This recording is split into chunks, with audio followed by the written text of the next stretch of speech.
I'm going to explain today how a concept of a UN Charter for Life on Earth can help us to protect what remains of our ecosystems.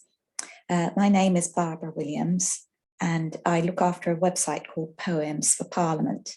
If you want to contact me, my email is bw@poemsforparliament.uk. At the moment, March 2022, we're seeing numerous ecological injustices in the world. When we declared our Declaration of Human Rights, we omitted to make allowances for the needs of biodiversity and wildlife. And at the moment, they have no rights at all. And we have been encroaching on their habitat for hundreds of years and exceeding the science is telling us that we've been exceeding the biocapacity of our Earth for over 50 years. Furthermore, science is also telling us that affluent people do considerably more damage than those with less income. I'm going to whiz through 6 scientific insights that underpin the wording that is suggested in the Charter, starting with the IPAT equation, which tells us that there are 3 key drivers to the impact that humanity has on our environment. These are our population size, our affluence, and our technology. And when we pursue GDP growth, all of these increase. Therefore, you could argue that a measure of GDP growth is also a measure of ecological damage. And key to this proposal is the concept of IPAT Degrowth, which involves voluntary ethical aspirations to decrease all 3 of these key drivers of environmental damage. So IPAT Degrowth is proposed as the transition phase between our current situation now, where our ecosystems are either unstable or collapsing. We have already breached climate tipping points, and we're seeing numerous injustices resulting. So IPAT Degrowth aspirations will enable us to contract the human enterprise voluntarily and ethically until we reach a situation where we are in balance with the biophysical limits of our planet, and we might achieve authentic sustainability. This will involve respecting the right of other life forms to evolve and grow sustainably. Another scientific insight that is important to bear in mind is the observation by Jevons that as we increase our energy efficiency, we are inclined to increase our demand. And certainly history has borne out the truth of Jevons Paradox. So we will have to consciously address the paradox in order to avoid it continuing. Of course, IPAT Degrowth will help, aspirations will help to foil the Jevons Paradox. A third scientific insight, which is very helpful, developed towards the end of the 1900s, was the means to assess the extent of our ecological footprint. And an organization called the Global Footprint Network is well renowned for providing the very difficult to assess data about the extent to which different countries are using natural resources. So the example here from the United Kingdom, the unit of ecological footprint is the global hectare, or GHA abbreviation. And this particular screenshot is showing us that in the United Kingdom in the 2017, it was estimated that the land within the UK offered a biocapacity of 1.1 global hectares per person. And we were actually using nearly 4 times that much at 4.2 global hectares per person. Therefore, we were particularly vulnerable in the UK to ecological collapse because we put a great deal of stress on our small land area, and we are also relying a great deal on imports in order to survive. Another shot from this picture is from the Global Footprint Network, showing the footprint per capita.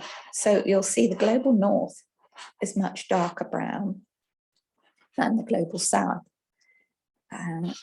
So the extreme variation between global hectares per capita are shown with Quatar at the top end of 14.7 and Eritrea, one of the African countries, at just half a global hectare per capita.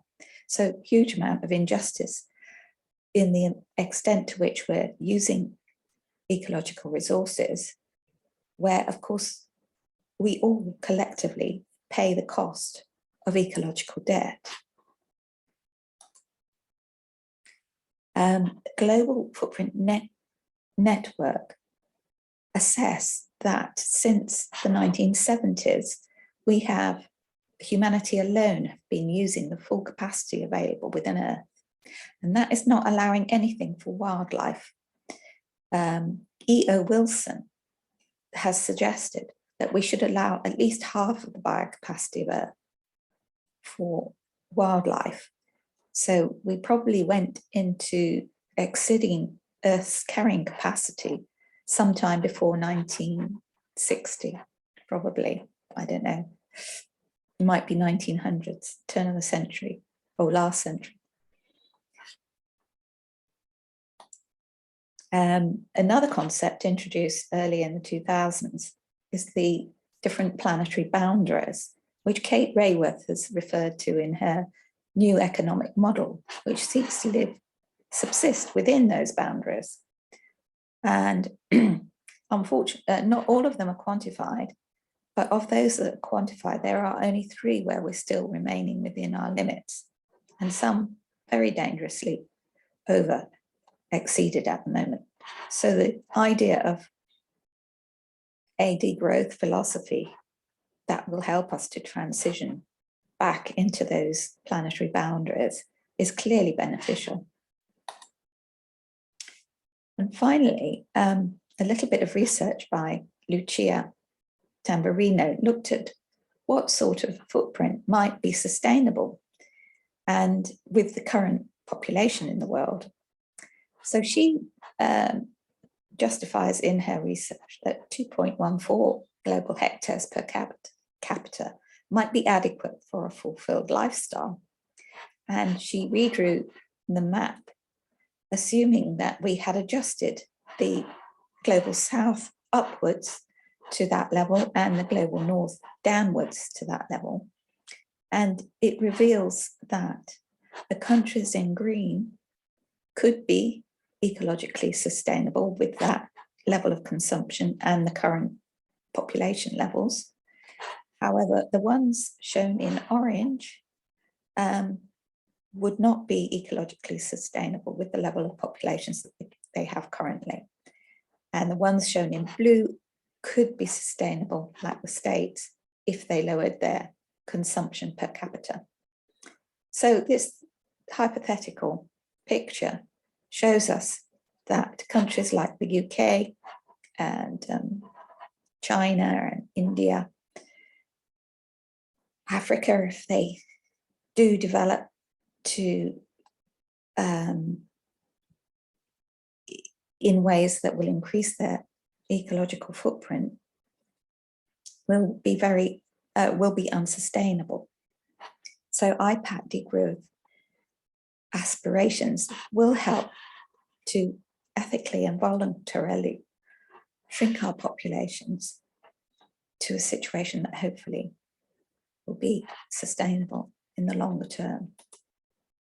Clearly, our current situation is not sustainable. At the moment, we are seeing symptoms of ecological collapse. We are seeing shortened life expectancy, not in the UN predictions, because they are not collated yet for the COVID years. When you look at the figures from the UN, these are predictions. But we do have figures from the USA confirming that life expectancy in their country declined by 1.5 years between 2019 and 2020. And it's reasonable to assume that similar decrease in life expectancy will be seen throughout the world when the data comes in. We are also seeing resource wars, which are a symptom of ecological collapse, global, or the worry of it, with Russia invading Ukraine, which is a very fertile landmass. And we're also seeing devaluation of money with inflation and stagflation. Now, all money is rooted in natural resource of some sort.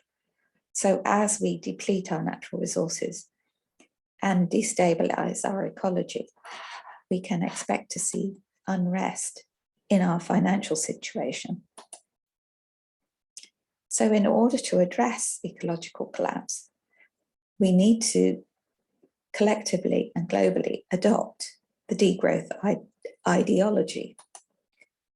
The degrowth ideology has been debated for several decades now.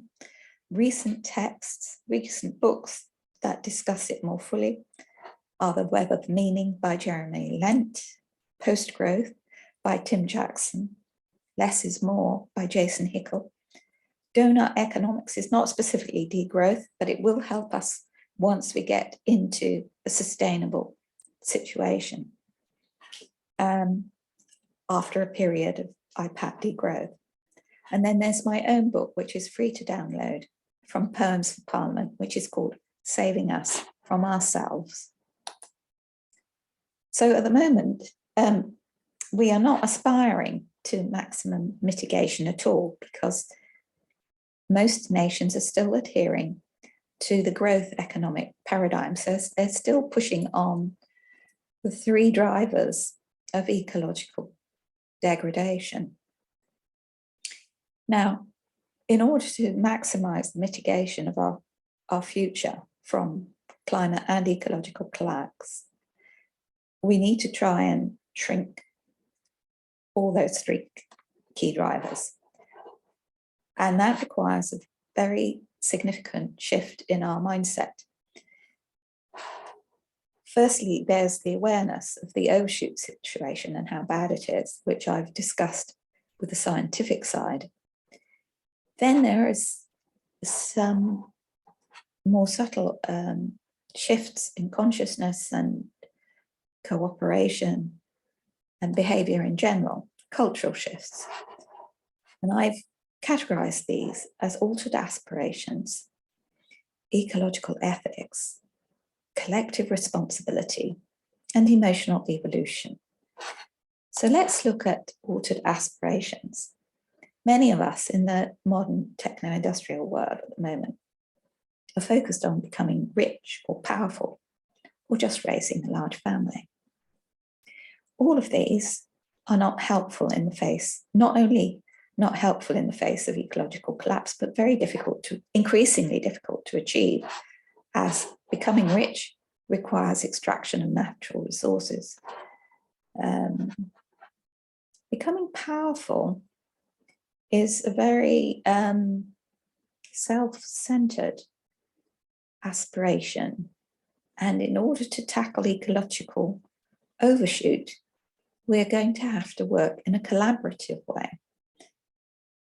So we need a new philosophy, which I will go into later. Raising a large family is going to be a challenge, both for the parents and for the children, as competing for resources becomes increasingly challenging during the collapse.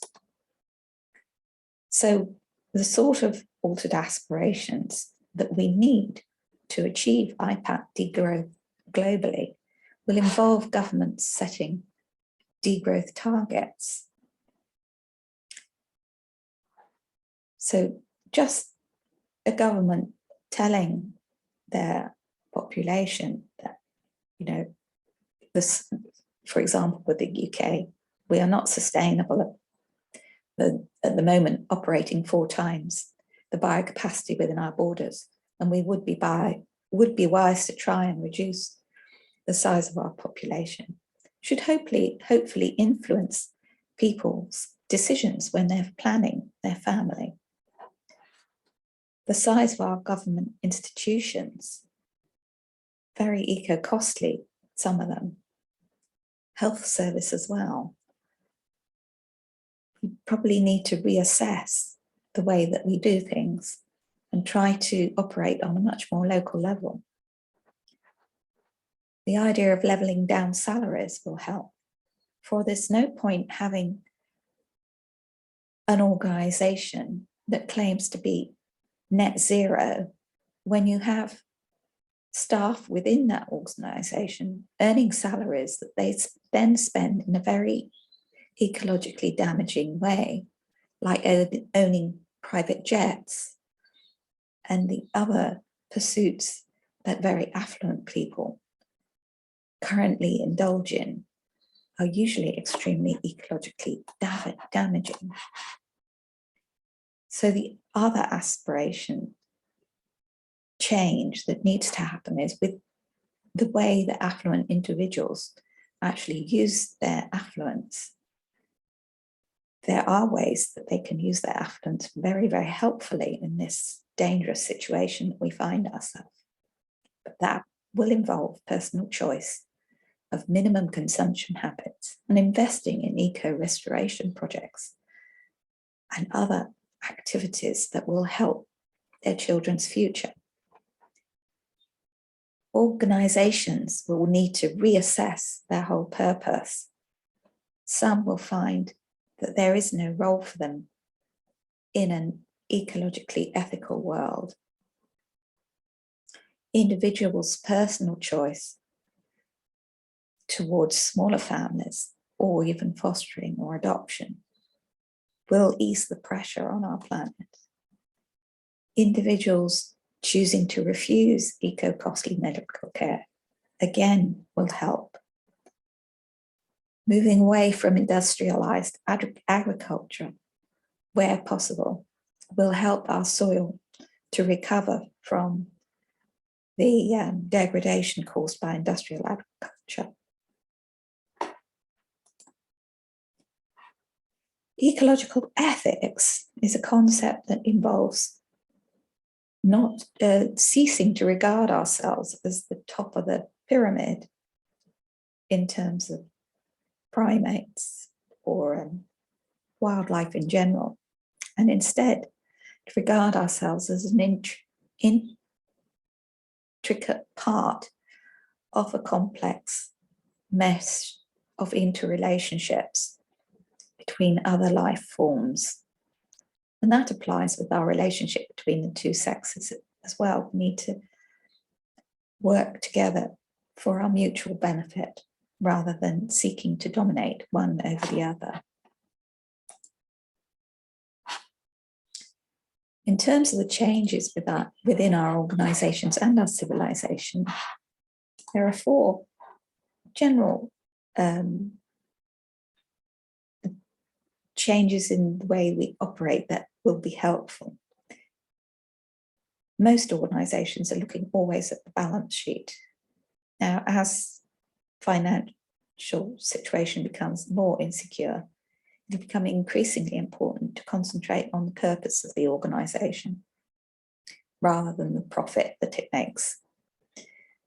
Profits will become increasingly irrelevant as the value of money becomes insecure.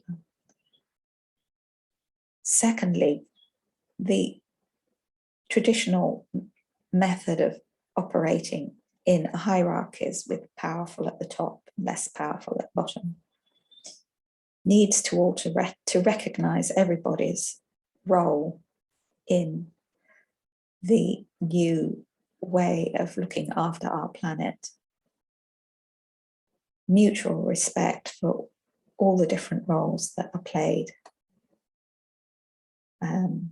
just picking up the rubbish that we throw away has become an extremely far more important job than some of the jobs that are regarded as, you know, top of the ladder. With regard to transitioning from planning to experimentation, timescales are very important at the moment. We have spent years going to different COPs about climate and planning what we're going to do. The financial pledges made, COP26, are going to be threatened by monetary devaluation. What is important at this stage is to start to experiment in ways that we can actually change our whole civilization to operate in an ecologically sound fashion. So, and sharing these experiences, we can learn from indigenous peoples who have maintained beautiful ecosystems for centuries very responsibly, and their techniques are something we can learn from. And finally, moving from privacy to transparency will mean we have to break the hold that coercive consumerism and advertising has had on our brain development for many, many years. At the moment, it requires a great deal of judgment to assess whether somebody is genuine in their intentions or is just trying to spin for their own purpose and own gain. We need to collaborate towards saving our planet and have common purpose that will eliminate the need for all this deception. So all of this is going to involve what I term the emotional evolution, because you cannot begin a profound culture change of this nature without feeling the necessary emotions to drive the change. Some of the emotions I've identified here: anxiety, anger, hate, guilt, blame, and judgment. Now, we have technology, despite its damaging aspects, has also enabled us to be able to talk to each other across the world relatively quickly and compare messages and aspirations. And with that facility, I can see all these emotions driving us into some very positive actions and positive emotions. Fear and anxiety can evolve into resolve and courage. Anger can convert into empowerment, given the right connections and the right discussions. Hate, again, with the right discussions between the people involved, can evolve into respect, understanding. Guilt, given connections between the perpetrator and the victim, can evolve into reparation. Similarly, for blame and forgiveness. And as I explained before, judgment into trust comes from a combined resolve to address the damage that we have done. Now, the African culture have a philosophy termed UBUNTU, which an anthropologist came across with a little experiment he made with some children. He put a basket of fruit under a tree and said to this group of children, first one who runs and gets to the basket will have all the fruit to themselves. And to his surprise, the children held hands and all ran together and then sat down and shared the fruit between them. And when he queried this behavior, they replied to him, Ubuntu, which in Xhosa culture means I am because we are. And apparently the philosophy is common throughout Africa, different African cultures. And it basically means that how can one of us be happy if all the other ones are sad? And at the moment, there are some in the world who are suffering and very tragically affected by the behavior of the global economy. And we desperately need to change the whole direction of that economy from growth to IPAT degrowth. And then only then will we begin to genuinely mitigate our future. So this is Barbara Williams saying, thank you very much for listening to me. My website is Poems for Parliament, where you can learn more, sign the petition if you're interested, and you can contact me on bw@poemsforparliament.uk. Thank you very much. I will try and stop the recording if I can work out.